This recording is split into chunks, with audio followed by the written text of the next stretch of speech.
Bienvenue dans cette toute nouvelle vidéo où on va parler de création de map pour notre Cozy Farm Game. Alors, la première étape, ça va être de charger toutes les textures et textures Atlas Layout dont on va avoir besoin. Donc on va avoir besoin de faire ça pour l'eau, on va avoir besoin de faire ça pour la terre et on va avoir besoin de faire ça pour tout ce qui va être arbres, cailloux, etc., etc. Donc pour cette première étape, on va se rendre donc dans le main.rs tout en bas et on va récupérer la ressource Game Assets qu'on avait initiée dans la vidéo précédente. Et donc on va récupérer la texture de l'eau, on va setup son texture Atlas Layout comme on avait fait pour Player.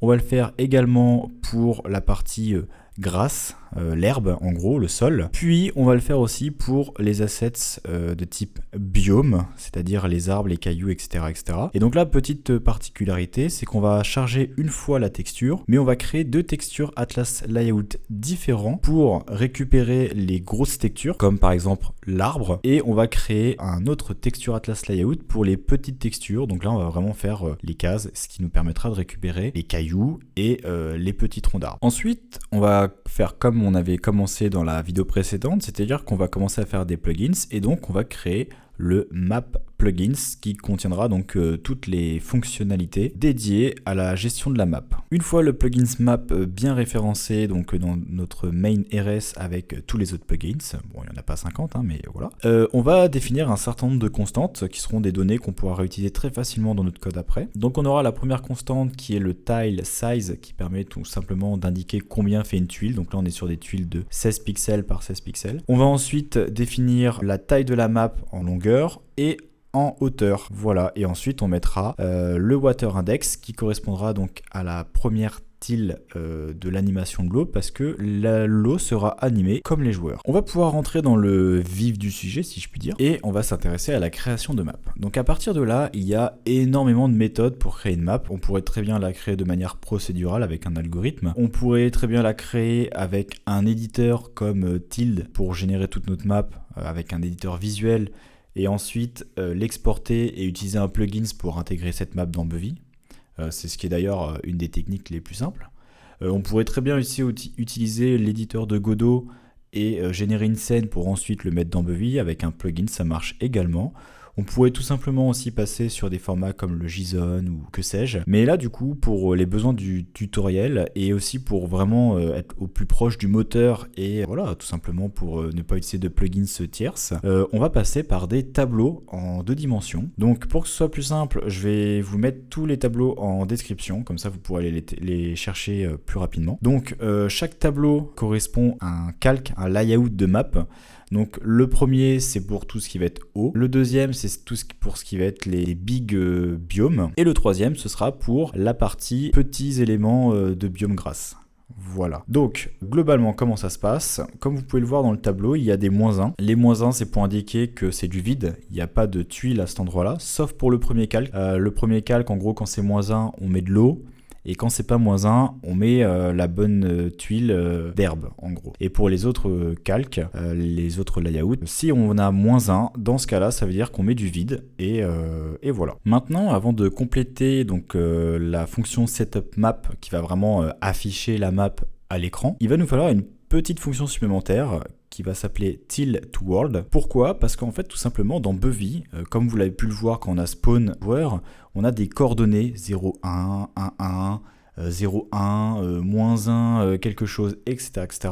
Ce sont des coordonnées dans un monde, mais ce n'est pas des coordonnées en pixels. Et nous, nos tuiles font 16 par 16. Donc en fait, quand on va mettre en 0, 0, si on met une tuile en 0,1, donc x, y, 0, x, 1, y, le problème, c'est que si on fait ça, les tuiles vont se chevaucher parce qu'en fait, Bevy ne sait pas qu'il faut le décaler d'un certain nombre de pixels pour que toutes les tuiles se mettent l'une à côté de l'autre au format 16 par 16. Donc on va créer cette petite fonction till2world qui va tout simplement faire le bon calcul afin de décaler correctement les tuiles pour que quand on met 0,1, ça met pas 0,1, ça met 0 plus 16 pour le y, etc., etc. Enfin, vous avez compris la logique. Donc on va créer cette petite fonction, elle n'est pas très compliquée, c'est un petit calcul très simple. Et une fois qu'on a ça, on va pouvoir s'attaquer au cœur de la fonction pour spawn la map. Donc la fonction setupMap va prendre les commandes pour qu'on puisse spawner un certain nombre de choses dans le monde. Et on va avoir besoin de la ressource GameAssets pour récupérer tout simplement nos textures et nos textures Atlas. Donc ce qui va se passer après, c'est qu'on va tout simplement boucler sur chacun des tableaux. Donc il va nous falloir donc 3 groupes de boucles pour parcourir chacun des layouts. Donc typiquement une boucle, c'est qu'on va faire d'abord, on va boucler sur Y, puis on va boucler sur X. On va récupérer la position réelle de la tuile grâce à la fonction tiltWorld en passant X et Y. Et ensuite on va faire appel à commande pour spawn, tout comme on avait fait pour le player, et on va tout simplement spawn un sprite depuis un atlas image. On va passer la texture qu'il nous faut, donc là pour le premier bloc l'eau, et ensuite on va passer le texture atlas, donc le layout, GameAssets waterlayout.clone, et on va lui passer l'index, donc le tout premier index qui est donc la constante waterIndex qu'on a passé, qu'on a créé juste au-dessus. Vu qu'il s'agit de la couche de l'eau, on a dit que l'eau serait animée, donc on va réutiliser les composants qu'on avait déjà utilisés pour l'animation du joueur. Et donc on va y mettre un animation indice avec le first à 0, le last à 3, parce qu'il y a 4 tildes, mais comme on commence à 0, voilà, je l'ai déjà expliqué. Ensuite, on va passer donc le frame timer pour savoir combien de temps, à quelle vitesse ça boucle et pendant combien de temps. Donc là, on va partir sur une base de 0.5. secondes et on va dire que ça tourne en boucle. Et ensuite, le dernier élément, c'est de placer la case, la tuile. Donc, on va utiliser donc transform from x, y, z et on va tout simplement prendre la position x et la position y qu'on a calculée grâce à tiltWorld et on va se mettre sur l'axe des z à 0.0 pour cette couche-là. Ensuite, dans la même boucle, on va tout simplement faire un petit if et vérifier que la valeur sur laquelle on est en train de tourner, elle est supérieure à 0, donc elle n'est pas égale à -1 concrètement. On avait dit que si c'était -1 pour la première couche, c'était de l'eau.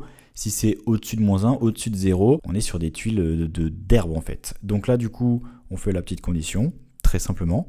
Et ensuite, on va utiliser quasiment le même code que pour l'eau en enlevant la partie animation. Donc on va spawn un sprite, sauf qu'on va prendre la grass texture cette fois-ci.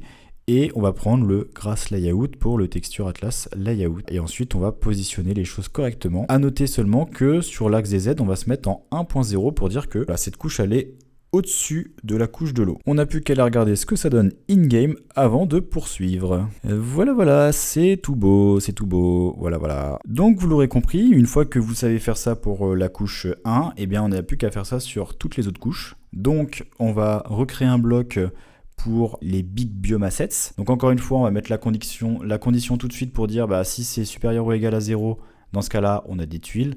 Si c'est -1, dans ce cas-là, ça veut dire qu'on a du vide pour le coup. On n'aura pas d'eau, on a vraiment du vide. Donc ensuite, c'est vraiment le même code. On récupère la position avec tiltWorld. On spawn avec commande. La petite différence, c'est que là, on va sauter sur l'axe des Z, on va partir en 3. Pourquoi ? Parce qu'en fait, on va placer le joueur, le sprite du joueur entre les deux. Le joueur pourra marcher sur la couche 1 pour pouvoir marcher sur l'herbe, tout simplement. Par contre, il devra passer derrière les éléments qui sont sur la couche 3, donc les éléments de biome. C'est pour ça qu'on met 3 sur l'axe des Z. Voilà.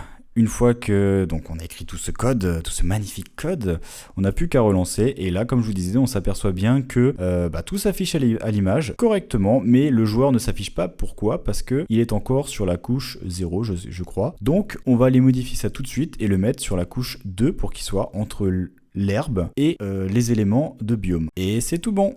Voilà, on a notre petit personnage qui se déplace correctement sur notre map et qui passe bien derrière les éléments de biome. Voilà, et écoutez, c'était pas très compliqué une fois de plus. C'est tout pour cette vidéo. Dans la prochaine, on rajoutera les collisions, histoire que on passe plus au travers des éléments et qu'on commence à arriver sur quelque chose de sérieux là. Voilà. Donc écoutez, en attendant, portez-vous bien et ciao la bise.